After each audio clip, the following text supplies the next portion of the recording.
Let's talk now about what single people should do by way of preparation for marriage.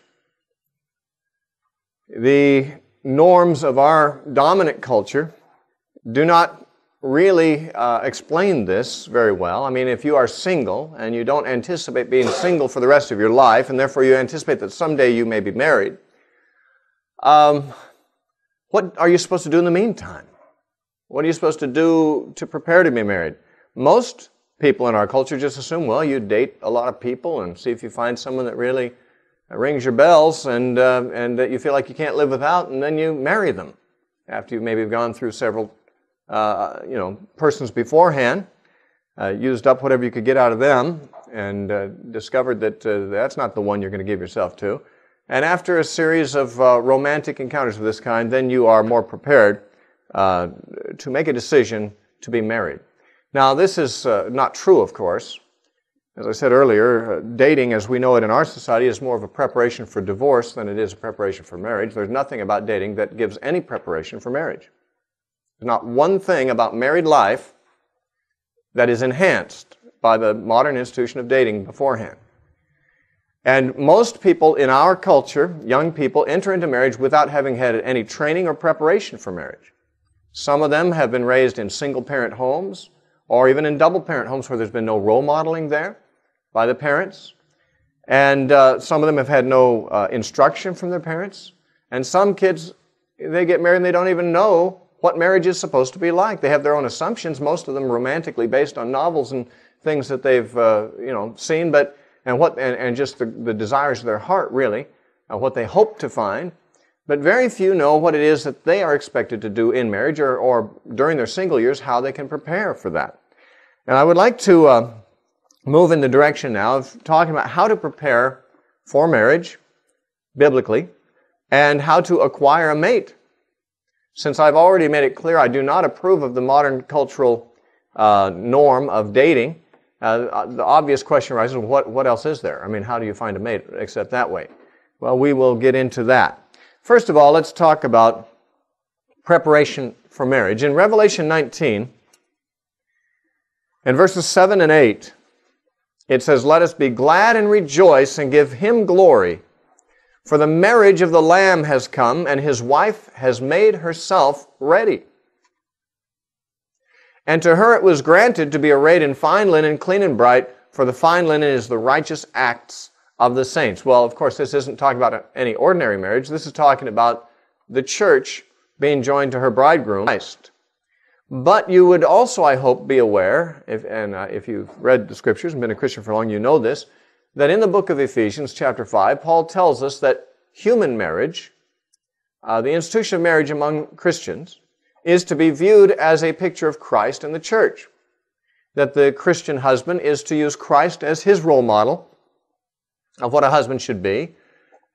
That the Christian wife is to use the church, or at least the defined duties of the church, as a model of what she is to be in marriage. Therefore, what is true of Christ and the church, and the bride and the bridegroom in this context, is supposed to find its reflection in actual marriages of human beings as well. And therefore, when we read that the consummation ceremony of Christ and the church, the marriage of the Lamb, when that time has come, it says the bride, his wife, has made herself ready. And it doesn't just mean she's got her clothes on. It doesn't mean she's got her makeup on and her jewelry and stuff like that. She has had to come to a point of preparation for this union with her bridegroom and for an eternal life together with him afterwards. How do I know this? Because she is adorned with things that took a long time to acquire. She's adorned with white linen, but this linen is the righteous acts of the saints. In other words, the lifestyle of the saints. Living righteously is the adorning that the church acquires in preparation to meet the bridegroom. Now, when people are anticipating marriage, but they are not yet married, maybe they don't even have a clue who it is that they will be married to, it is necessary for them, I believe, if their marriage is to start out on a right foot and proceed in a biblical manner, to have certain biblical preparations that they make for marriage. There's, I think in earlier cultures, this was assumed to be true. I think mothers typically taught their daughters things that would be necessary for them to know when they get married and become wives themselves. And fathers would teach their sons a trade, and maybe no more than that. It's perhaps typically many fathers didn't prepare their sons completely, but usually a father would at least teach his son how to provide for a family, which is one major thing that a father does. Maybe many sons were not trained exactly how to relate with a wife, except perhaps by the model of their father, watching. And there are both good and bad models of that. There have always been fathers who have actually given their sons instruction about this, as Solomon, for example, in the book of Proverbs gives instruction to his son about such issues, or as Jesus gives instruction to us. And so it is desirable, of course, that parents teach their children the things they need to know so that when they grow up, they will not be surprised by marriage and they will not be in a foreign environment. They will have been preparing for that. When they come to marriage, it'll be the fulfillment of that which they've been anticipating and preparing themselves for. Just like if you're going to go into the medical profession, you go through what? 8, 10, 12 years of higher education? And all the while you're anticipating the consummation of your studies, which is that you become licensed to be a medical doctor and to practice medicine. You don't just become a medical doctor and say, now, what do I do? You know? You're anticipating it through your whole training. Because being a medical doctor is, there's much at stake in you knowing how to do it right. People's lives are at stake. But not so much is at stake as is at stake in marriage. There are people's lives at stake there too, and people's eternal destinies, principally the children of that marriage, but also the impact that husbands and wives have upon each other, their ability to really make a marriage work so that it does not break up. If it does break up, that impacts the lives negatively of both parties. There is more at stake in being trained and prepared for marriage before you enter marriage than there is at stake for preparing for the medical profession before you enter the medical profession. Because the medical profession, at least, the most damage it can do is physical. The worst thing that can happen if a doctor blunders is that someone will die physically. But far worse things can come about from blunders in parenting and in husbanding and wifing, in being in marriage and not conducting oneself in the way that God does. There may actually be physical death that accrues in some cases, but more importantly, spiritual issues. Some of them irreparable in the end, can be bungled by untrained marriage partners. And so, I believe that from earliest childhood, ideally, parents should begin to teach their children to be prepared for marriage. Now, it's easy to talk about what is ideal. We don't live in an ideal world, and it's likely that most of you come from families where you weren't trained. Your parents may have hoped to train you or hoped that they would prepare you in some way, and some of you may have been well prepared by your parents. But certainly the norm in our society today, and even in the church, is not that the mother consciously trains her daughter how to be a wife and mother, day by day, and that the father consciously trains his son how to be a husband and a father. And therefore, we need to go to the Scripture, and some of us, unfortunately, were handicapped by lack of parental training and maybe even the lack of parental role models, and we need to go directly to God and to His Word for instruction about this. There is instruction about how you might prepare yourself for marriage while you're single. I do not believe, as I've made clear, that you do not find a mate by going around shopping around. I believe there is a more biblical way, and I will describe that a little later on. But what you can do is make yourself a desirable spouse. Everybody who wishes to be married hopes to marry Mr. or Miss Right, wants to have a spouse that is the ideal spouse. Well, Jesus said, what you would have others do to you, do the same to them likewise.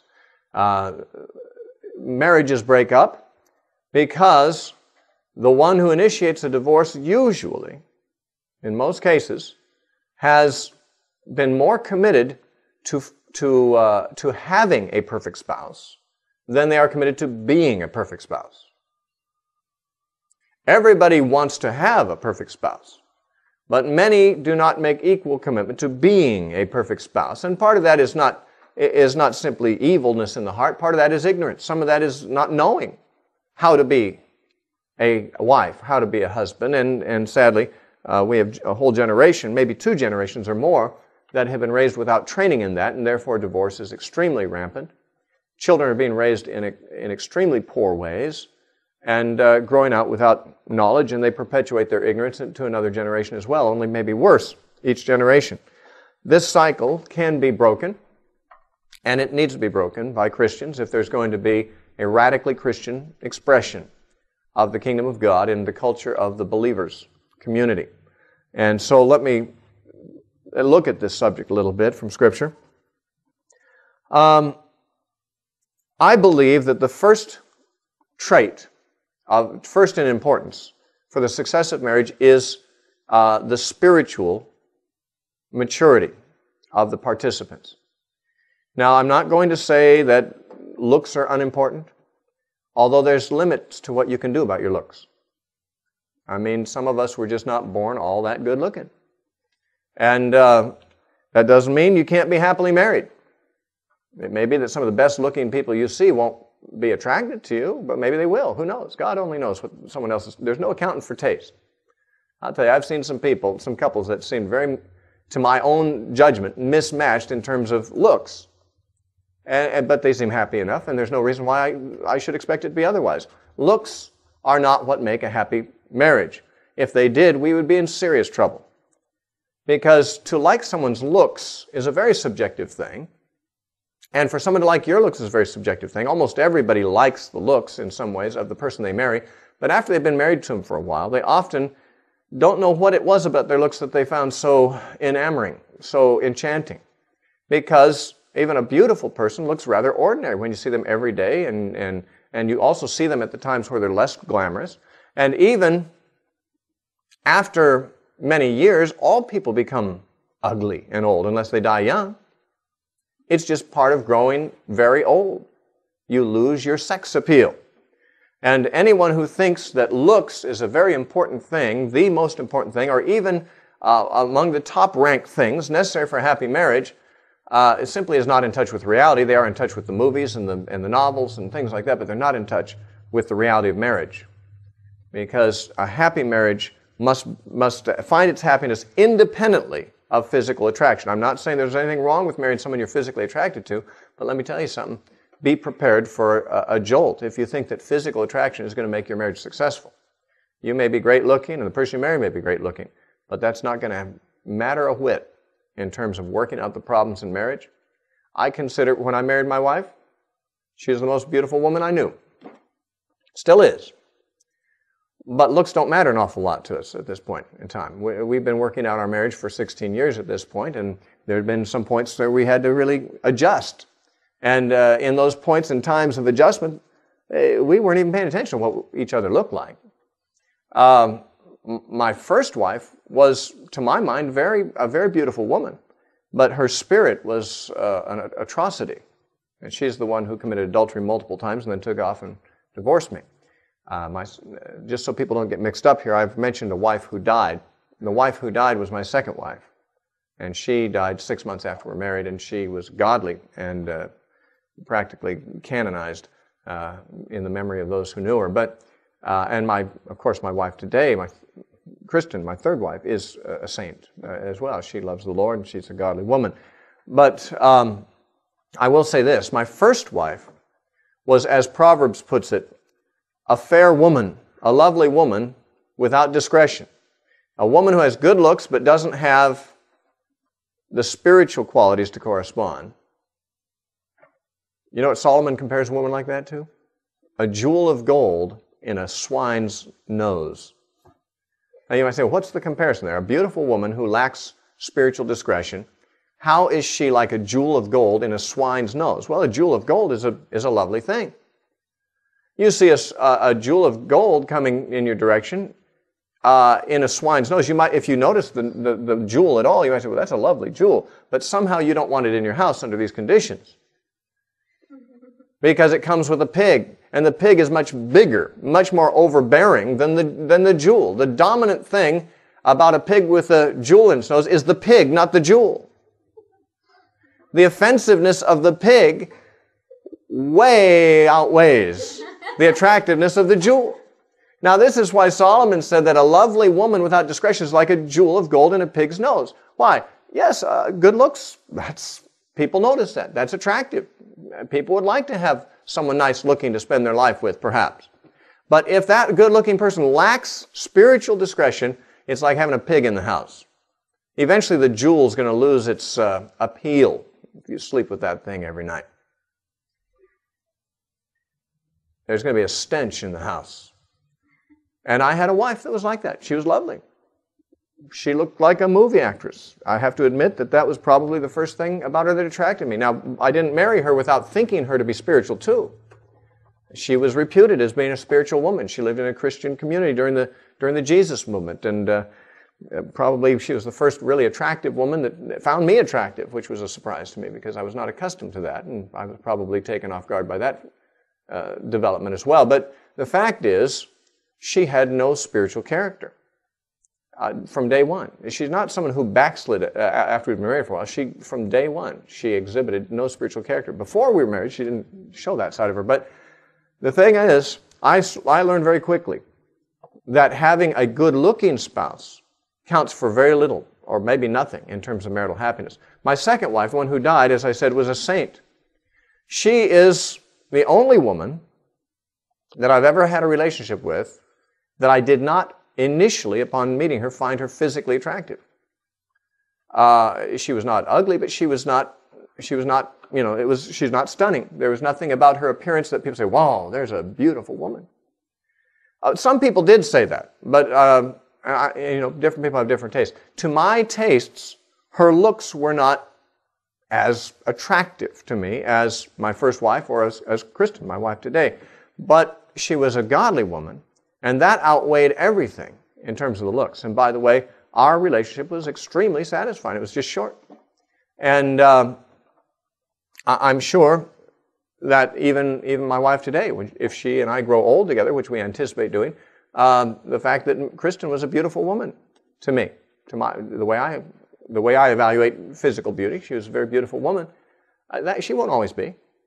But that better not count for much. So I'm not trying to downgrade physical beauty. Some people have it, some people don't. And even those who have it cannot be sure that they have it more than everyone else their spouse will ever meet. You might be the most beautiful person your spouse ever has met, but don't count on being the most beautiful person your spouse will ever meet. If physical beauty is the stuff that holds marriages and happiness in marriage together, it is a very precarious marriage indeed. It is the spiritual that matters more. And therefore, preparation for marriage should first of all be spiritual in nature. Now, there are other things I'm going to bring up, but the spiritual preparation I take to be the primary one. Because all other things being absent, your spiritual character and that of your spouse will be the thing that make your marriage successful and happy.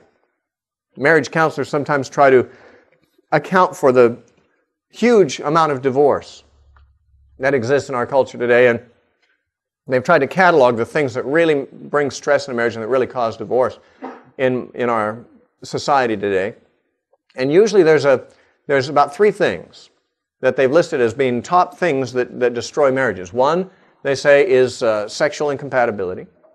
Another is financial stress in the marriage. And another is disagreements about children, child rearing, or to have children, or how many to have, and things like that.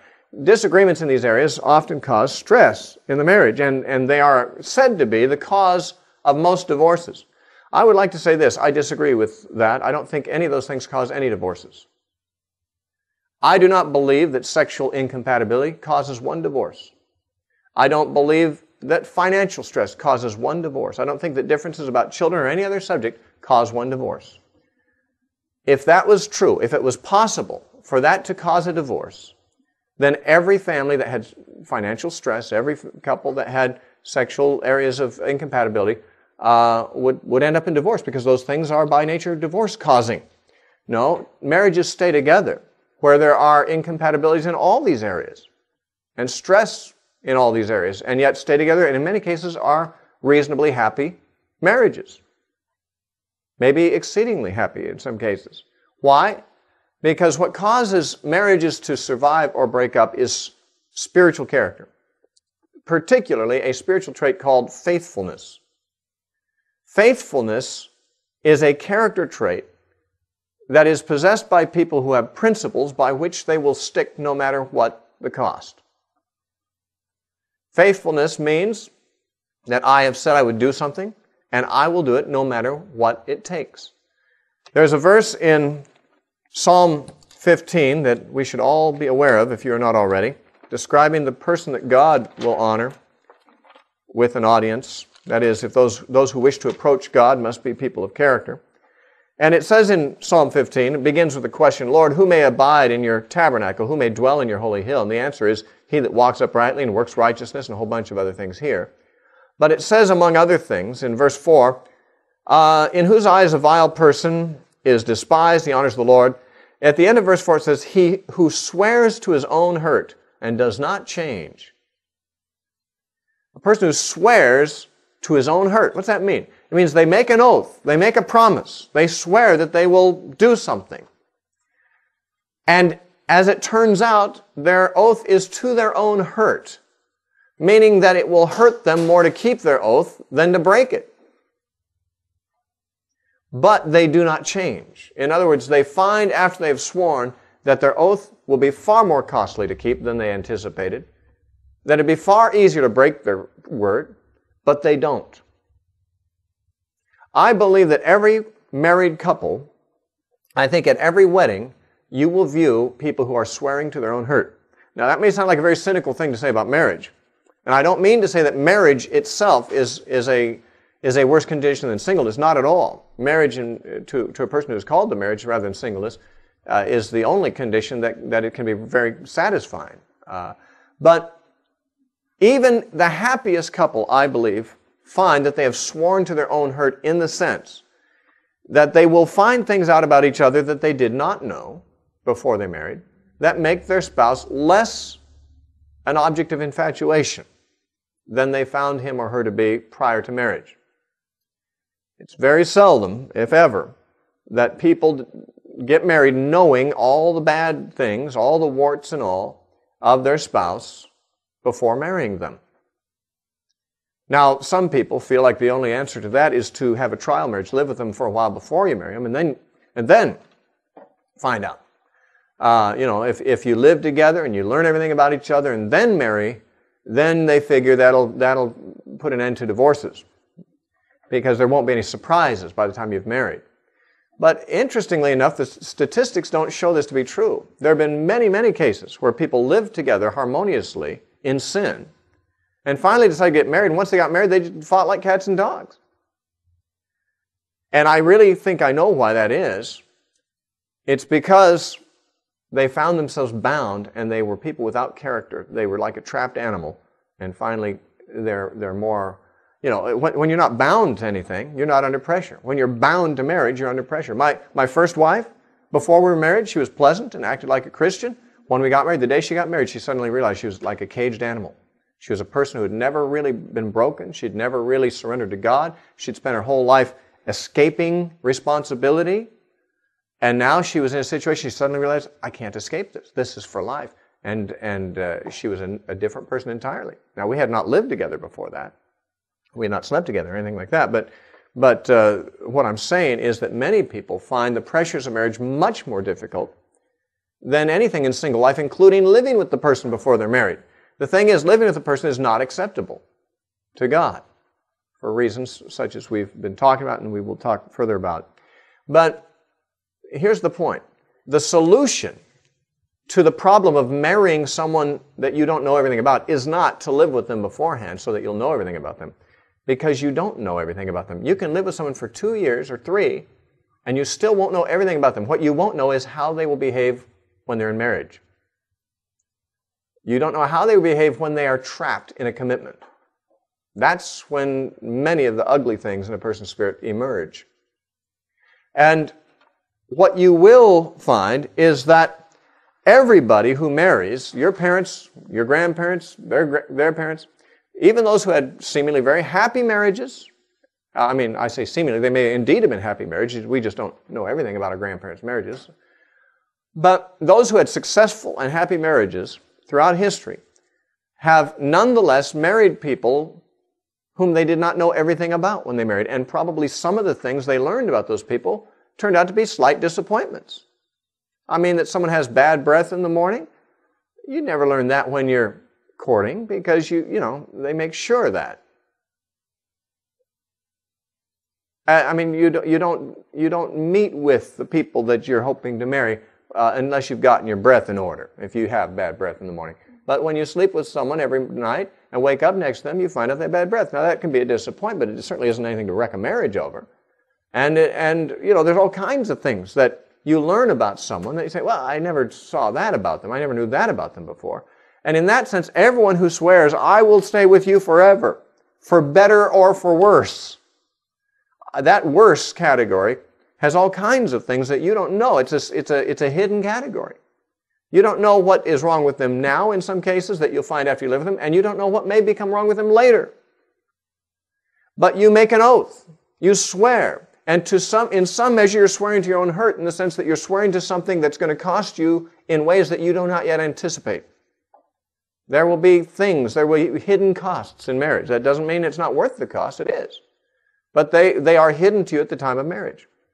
Therefore, you swear to your own hurt when you marry. But a person of character that God honors, when they have sworn to their own hurt, they don't change. They don't back down. This is true in business. This is true in all kinds of relationships, and it is especially true in marriage. Marriages break up not because there was sexual incompatibility, not because there was financial pressure. Marriages break up because someone swore to their own hurt and changed. Someone, in other words, was unfaithful as a person of character. They had no faithfulness. Faithfulness will endure every trial and emerge victorious.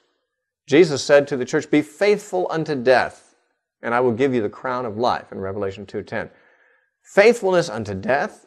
Now, being faithful to Jesus, how easy is that? Well, it isn't too hard for us most of the time, although every time you face a temptation, you discover something about how hard it is to stay faithful to Jesus. If you were living in a time where, Christians were having their throats slit or being stretched on the rack or being burned at the stake, you'd find out further how hard it is to be faithful to Jesus. It doesn't matter how hard it is. The question is not, what is your price? How much will you endure before you become unfaithful? The question is, will you be faithful till death?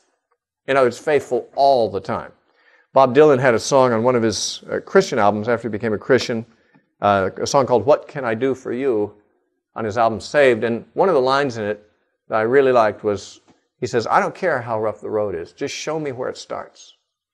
That is, now I don't know that he's maintained that commitment, but that expression of commitment is what faithfulness means. I don't care what this is going to cost me, I'm making a commitment to it. You just show me where it is and I'll walk it. It may be a hard road. I don't know how hard it's going to be. Just show me how to get on it, and that's the road I will stay on. That's faithfulness. I don't know how difficult marriage will be. No one does. Every difficult marriage, even every marriage that people found impossible, they thought, to stay faithful in, started out with a marriage they thought was going to be happy. Everything they knew about their bride-to-be or their bridegroom-to-be before they got married, they thought, hey, this is going to be great, man. If they didn't, they wouldn't have entered the marriage. And with every disastrous marriage, every unhappy marriage, every hellish marriage, every marriage failure started out as a marriage where both parties thought it was going to be a happy thing. They swore to their own hurt, and the question of whether marriage succeeds or not to the glory of God is whether you change or don't change from your commitment. Faithfulness is a spiritual trait, and you had better develop it. If a young man would come to me and say, I'm interested in marrying your daughter, and I said, well, why are you interested in marrying my daughter? Well, I'm in love with your daughter. Well, I'm glad to hear that. I would hope that she would marry someone that she's in love with, but that's not enough. Tell me about yourself. What do your parents say about you? Do you make your bed when you get up in the morning? Do you show up when you've made a commitment to be someplace? Do you show up promptly, or do you keep people waiting? Do you pay your bills on time? If I talk to your employer, what would he tell me about your work habits? Would I learn from talking to those people who know you that you are a faithful person? Why would I be concerned about that? Because Jesus said, he that is faithful in that which is least is faithful in that which is greatest. And one of the very greatest things to be faithful in is marriage. It's one of the most challenging things because you have to be faithful for a longer period of time to marriage than to most other commitments you make. And I would be mostly concerned, if you want me to predict whether a marriage is going to survive or not, don't tell me how much this couple are in love with each other. The feelings they have now are feelings that will rise and fall and rise and fall many times in their married life. A lot of that might be on a monthly cycle. Some of that might be affected by various factors in the environment. But whatever, the feeling of romance is not what keeps a marriage together. It is faithfulness that keeps a marriage together. And I'm more interested, if someone wants to marry one of my daughters, I want to know, what kind of a man are you? Don't tell me about how you feel about my daughter. Tell me what kind of a man you are. Do those who do business with you see you as a reliable, faithful person? Do people confide in you and know that you will not break confidence with them? Do you promise to be places on time and you really get there on time? Do you have habits of faithfulness? If so, then I think you could possibly make a marriage work. And if you, as you listen to me today, say, I'm not very faithful in some of those areas, then your job is cut out for you. How do you prepare for marriage? You prepare by developing Christian character. Faithfulness being one of the priorities, it is faithfulness more than any other spiritual trait that will cause your marriage to succeed. Now, there are other traits important, almost bordering on equal to faithfulness. Being a merciful person, being a patient person, being a fair-minded person, being a humble person. These are all spiritual traits too. And boy, no one can overestimate the value of those traits in making a marriage happy and successful. And they are extremely important traits, far more important than issues of money, sex, or any of the other things. Believe me, married couples who have happy marriages will all testify to this, or even who have unhappy marriages. There are men and women who have unhappy marriages, but their sexual compatibility is, it's right there. They don't have any problem there. They got money coming up the wazoo, that's not the problem. What they don't have is any humility. What they don't have is any generosity toward each other. What they don't have is mercy. What they don't have is a lot of other things. And if they don't have faithfulness, they won't have the marriage either for very long. You see, if your spouse lacks mercy or humility or those things that sort of oil the machinery of marriage and make it go smoothly, your marriage will still survive if both are faithful. Every divorce is the result of one or both parties being unfaithful. And I don't mean unfaithful in the sense of having an affair. I mean unfaithful in the sense of just not keeping the promise they made. They made a promise. If they break it, they're not being faithful, are they? Now, I don't say that to make anyone, me or anyone else, feel condemned about former times that we have not kept promises that we've made. We have all broken promises in the past of one kind or another. But what I'm saying is, if you are preparing for marriage, the best thing you can do, the most important thing you can do, is develop personal integrity, faithfulness, unswerving character. This is spiritual preparation. In Proverbs chapter 31, we read a description that Solomon's mother gave him, or at least King Lemuel. Some people think Lemuel was Solomon. No one really knows. But King Lemuel's mother gave him instructions about what a model wife is like. And in Proverbs chapter 31 and verse 30, it says of her, "Charm is deceitful, and beauty is vain." Vain means empty. "But a woman who fears the Lord, she shall be praised." That's spiritual. Charm is one thing, and boy, is it attractive. I'll tell you what, a woman who has very little physical beauty can still get men to notice her if she's charming, if she's got great personality. It's amazing how false the impression is that our world gives us that beauty is everything. A woman who has no physical beauty to commend her, so long as she's not repulsive to look at, can be extremely attractive to men if her personality is great. But even that is deceitful. If you think that your marriage is going to be happy because you married someone who's very charming and got great personality, you're mistaken. That's not going to make a great marriage. It might make it happy in some ways and appealing, but there's going to be important key factors that will not be there. Beauty, that's empty. We've talked about that. And this is a woman talking to her son. This is the mother of the king telling him about women. Charm is deceitful. Beauty is vain. These things make false promises. When you meet someone who's beautiful or charming or both, there is a message that comes to your heart saying, this person can make me happy. This person I would be happy with all my life. That promise is many times deceptive and empty. And people marry the most charming, beautiful people they can find, and often as not, find marriage an extremely difficult proposition, and many times do not remain in it. But what does matter in a woman is that she fears the Lord. A woman who fears the Lord shall be praised.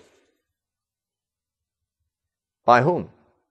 Well, by her children and by her husband. It says in verse 28, her children rise up and call her blessed, her husband also, and he praises her. He says, many daughters have done well, but you excel them all. I'll tell you what, most wives want that comment from their husband more than they want anything else, more than they want money. They want their husband's total adoration, total respect. Most women would be very happy, even if they had a less than ideal man, if that man said, hey, there's a lot of women out there, but you are the greatest. There's no others as far as I'm concerned. You are the most wonderful, virtuous woman of them all. Now, I told you that when I was young and single, I was associating always with spiritually minded men. And I don't know what carnal men are looking, I have an idea what carnal men are looking for. I don't know what they're looking for in a wife. I know what they're looking for in a one-night stand. I don't know what carnal men are looking for in a marriage, because I simply never was very close to very many men who are carnal and discussing those things. But I've been around spiritual men. I've been around men who of character, men whose marriages will last, assuming they marry women of the same character as themselves. And I know what they want. They want a virtuous woman. They want a godly woman. Yes, many of them, it matters whether the woman is attractive to them, of course. Very few people have absolutely no concern about that. But the men I knew, they wanted a virtuous woman. And the great complaint that most men I knew had was there appear to be no virtuous women in the church youth groups, in the church generally, and among the single women.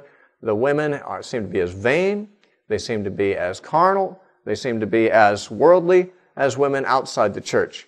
And that was a great occasion of moaning for single men, including myself. Now, I realize that there are women who probably have the same complaint. Where are the virtuous men? And that's a good question. Where are they? Solomon said, every man will proclaim his own goodness, but a faithful man, who can find? You see, in Proverbs 31, it says, who can find a virtuous woman? Who can find is a rhetorical question. It suggests it's not going to be easy. There aren't a lot out there. Who can find a virtuous woman?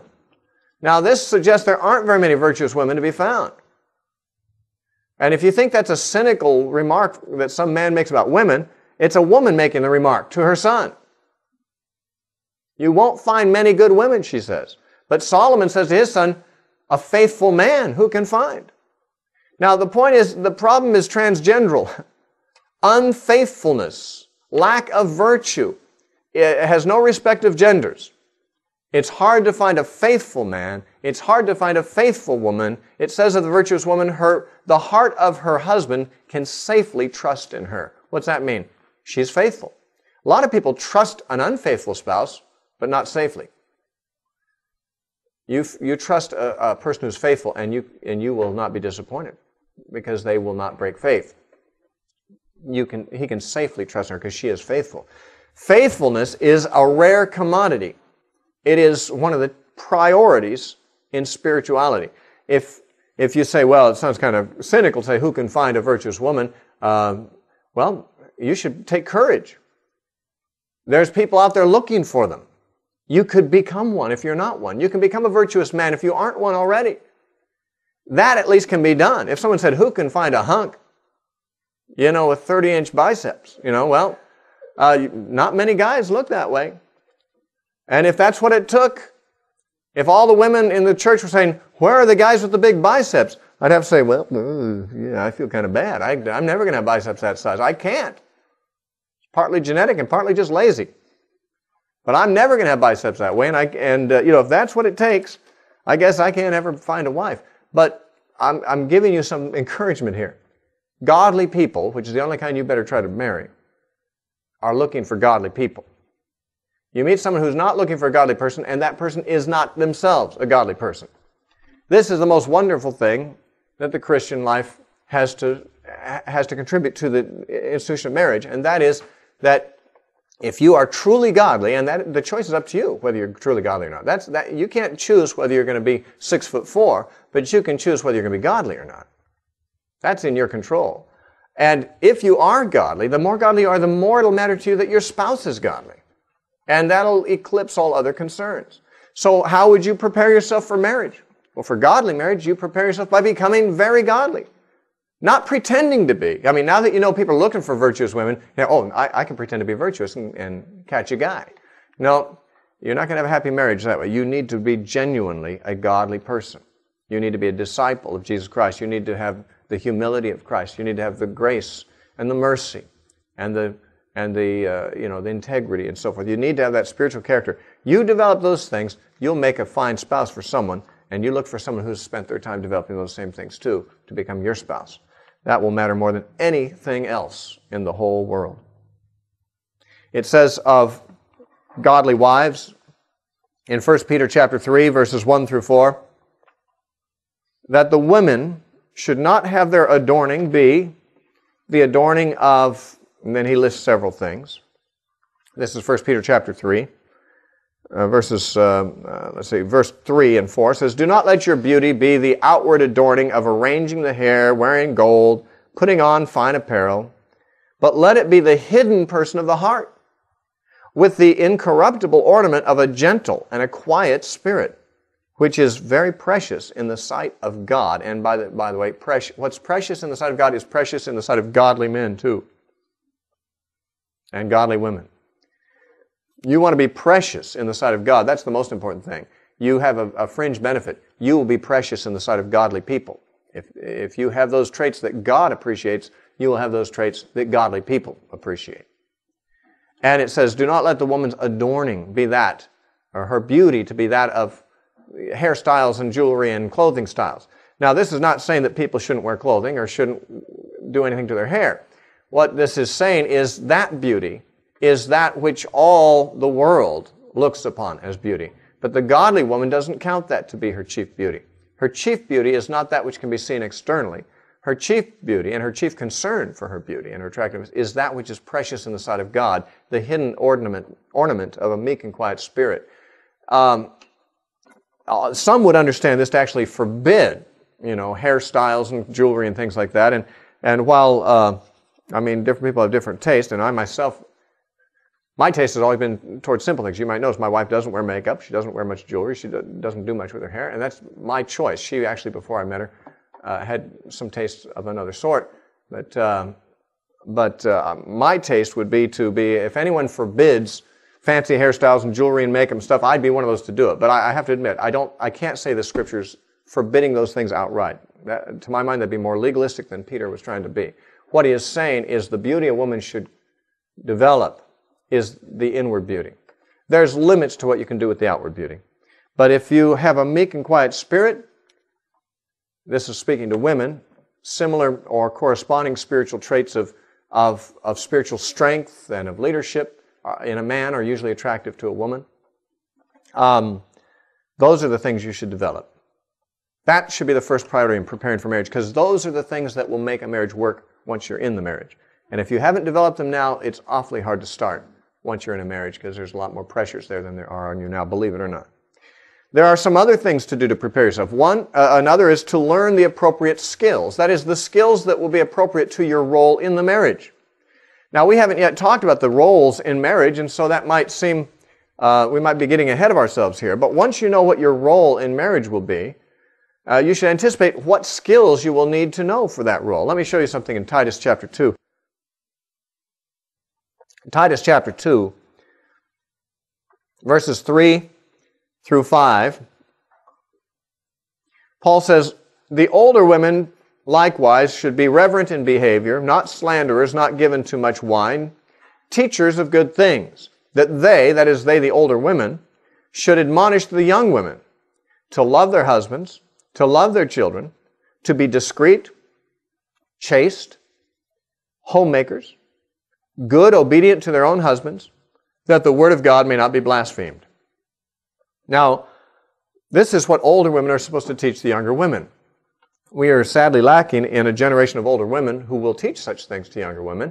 And you younger women may have to grow up to fill that gap and be, and start it afresh again, so that when you're old, you can teach younger women these things. But you can't teach them if you haven't lived them. This model is the model for the Christian wife. She needs to learn parenting, mothering skills, homemaking skills. She needs to learn how to be under subjection to the man that God has put her under subjection to. These are skills as well as spiritual traits. Now, this is not popular teaching today, but hey, if you want to have a marriage like the average marriage in America, then ignore what the Scripture says. That's what the average American marriage does, even the average one in the church.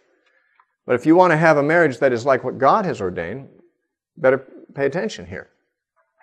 A woman who helps with child care, with maybe let's say a mother who's got 8 children and she's got her hands full, a single girl who spends her time helping to care for children is developing skills that will make motherhood extremely natural to her. And in a godly and large family, there will many times be the advantage that the older girls in the family, they get the experience of caring for the little children that come along later.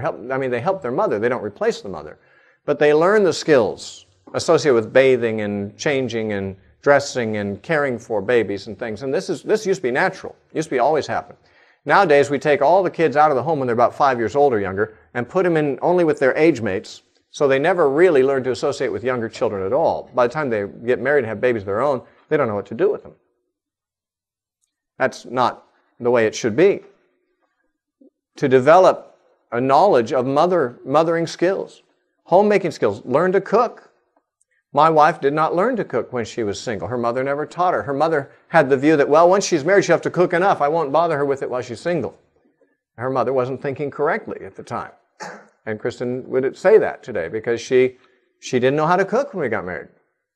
She should have been learning how to cook. Well, I don't hold it against her, but she would say this. She should have been in her single years learning how to cook, how to clean, how to be a servant. Now, someone's going to say, well, you've got a pretty low view of women, consign them to being servants. No, actually, in a radically Christian mindset, that's the high position. Jesus said, he that would be great among you and chief among you must be the slave of all. And men have to be servants too. It's not just a woman's role. It's everyone's role is to be a servant. And to learn how to be a servant in the areas where the service will be called for in married life is obviously the right thing to learn. Likewise, a son needs to learn the skills or a young man needs to learn the skills of how to support a family. Many young men don't learn those skills. Many of you young men might find it difficult if you had to move into a lifestyle where you had a wife and children to support and you had to have some kind of a profession, some kind of an occupation, a trade that you could do this with. We'll talk more later on about money and about vocations and trades and things like that, because that's part of our discussion of a radically Christian counterculture that will be coming up. But clearly, if you are going to be married, you are going to be in a state that you're not in now. You'll have responsibilities that you don't have now. You would do well to teach yourself, adjust yourself to the mentality that these will be my responsibilities when I'm married. I had better learn how to do them now so that I don't have to, start all over. When my wife homeschools our children at home, and we know a lot of homeschooling families, most homeschoolers say, I never really learned history very much when I was in high school, and now that I'm teaching my kids history, I have to learn it just ahead of them. I have to learn it from scratch. I wish I had learned it when I was younger. They did not anticipate when they were taking history classes in high school that they would someday want to teach history to their own children. Well, they can't be faulted for that maybe. Maybe they never knew they'd be homeschooling children when they were in school. Very few teenagers think in those terms. But the fact of the matter is, if you can anticipate such things as you will need to know as a father or as a mother, as a husband or as a wife, anticipate those things and learn them now, it's much easier to learn them before you have to get, as it were, on-the-job training. Because on-the-job training is, by definition, a time of trial and error and making mistakes. And some of the mistakes you make early in marriage are very hard to live down later on. Some mistakes you make early on in child-rearing never get corrected. It's better to acquire skill and wisdom in these areas before you have to exercise it in the context of marriage. If you have not learned such before you're married, you still have to learn it. But it's much easier if you go into marriage with most of those skills already in place. For preparing to marry, you should, I believe, attempt to develop such skills if you can. Mental preparation also. This is probably not as important as some of the others. That's why I've listed it third rather than first or second. Most people I've talked to have said that they find intelligence or the ability to carry on an intelligent conversation with somebody an attractive trait. People are interesting in many cases who can carry on an intelligent conversation. They don't have to be Einstein. In fact, Einstein might be a very boring person if we actually knew him. But someone who has a fair degree of knowledge about things and wisdom and common sense and is able to converse intelligently on a number of subjects, that person is often enjoyable to be around. Now, this is not necessary in marriage. People can be as boring as watching the grass grow, and they can still have a decent marriage. But in terms of keeping each other stimulated and pleased with each other's company, the more areas you can converse about knowledgeably, the less occasion for boredom with each other you will find. Some people know everything about cars or about somebody's batting average or something, but they don't know anything else. And it's all they can talk about. And I can't find these people. I mean, I love them, but I find them horribly boring because I'm not interested in batting averages or cars. But if the same people who were infatuated with these things also knew a great deal about, let us say, some biblical subjects or many other topics that I could find more interesting, they would have more versatility to be enjoyable to be around.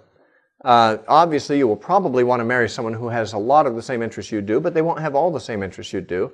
And therefore, for you to be able to converse with them about subjects that interest them, that aren't particularly currently interest to you, would be, let's just say, desirable.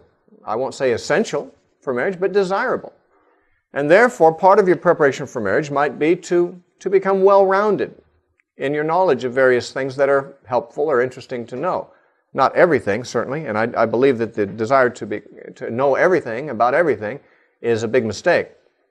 But there's certainly, you might try to broaden yourself more. If you're a person of one interest or two, you might try to take up some additional interests so that you can converse more knowledgeably and interestingly with the person you marry about things additional to the things that you currently find interesting.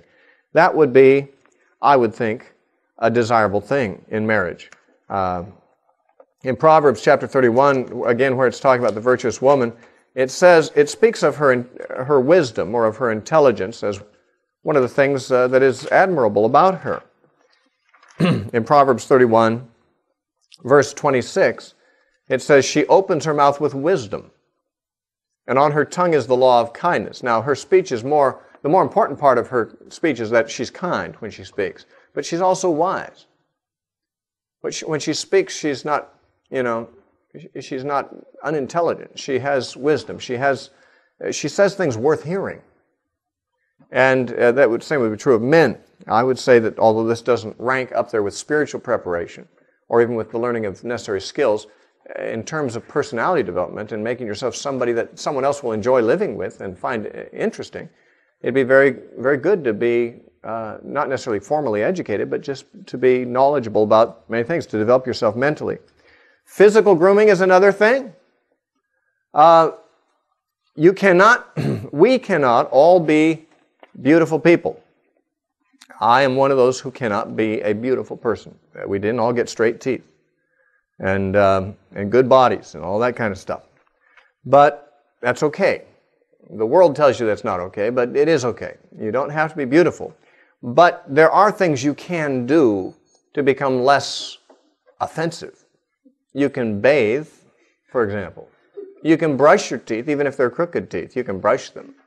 You can, you can comb your hair. You can do things. You can wear clothing that is relatively clean and maybe even attractive to the kind of person that you hope to live with, because they're going to have to look at your clothes and your, now you might think, well, Steve, look at yourself, you got a scraggly little beard and your hair's unkempt and so forth. Believe me, I looked like a real hippie when my wife and I got married, and there have been many attempts I've made to convince her that maybe I should cut my hair short and shave, and she says no, she doesn't want me to. So whoever you're trying to look good for, whatever the tastes are of the person you're interested in, there are things you can do. Now, you don't want to become obsessed with this, because the Bible specifically says your beauty should not be that of clothing and of hairstyles and things like that. But there is, within measure, the possibility of making yourself less offensive. And the Bible doesn't say that because your beauty should not be primarily your external beauty, it doesn't mean that you should go out of your way to be ugly. There are some of us that just don't have the traits that make us naturally beautiful, but there are things we can do to be less offensive than we might otherwise be in our looks. Now, you might not mind marrying someone who looks offensive and who doesn't mind if you look offensive. But I doubt if that'll be as happy a marriage as could be if both parties did something about trying to look good for each other. Once you are married, your husband or your wife's taste is going to be the thing that should dominate your taste in clothing, hairstyles, and things like that. Yes, you give up a great deal of freedom. If you know that your husband or wife likes certain styles and finds others unattractive, and you wear those unattractive styles anyway, then who are you trying to please? You're either just trying to please yourself, which is not what Christians are supposed to do, or you're trying to please people outside the marriage, which isn't exactly a healthy attitude to maintain either. So, you might be aware of the way you look. It does matter in measure. It doesn't matter as much as some other things. And one other thing I would suggest very quickly is that you identify in advance what your priorities are going to be in life in finding a spouse. What level of spiritual maturity are you going to require of that person? Before you even meet them, set the standards. You women should definitely hold out for someone who's more a spiritual leader than you are.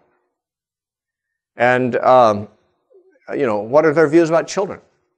You can save a lot of strife in marriage by marrying somebody that agrees with you about how many children you want to have or whatever. If you don't believe in birth control, you better make sure you're marrying someone else who doesn't believe in birth control. It's going to be a serious problem otherwise. What about the finances of the family? What is the standard of living going to be? How will finances be distributed? How much decisions about that will be made by the wife? How much by the husband?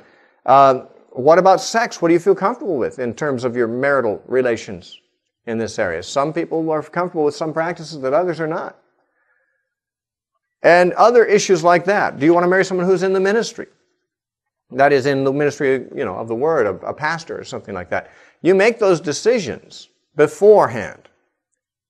You determine what the standards are going to be, because otherwise you may be led to marry somebody who doesn't meet these standards at all because of an infatuation. If you have those standards in place and you say, okay, I'm going to marry someone who has this and this and this and this standard, then when you meet that person who infatuates you, you might say, but they don't measure up to the standards, so I will not allow myself to nurture this infatuation or progress it toward marriage.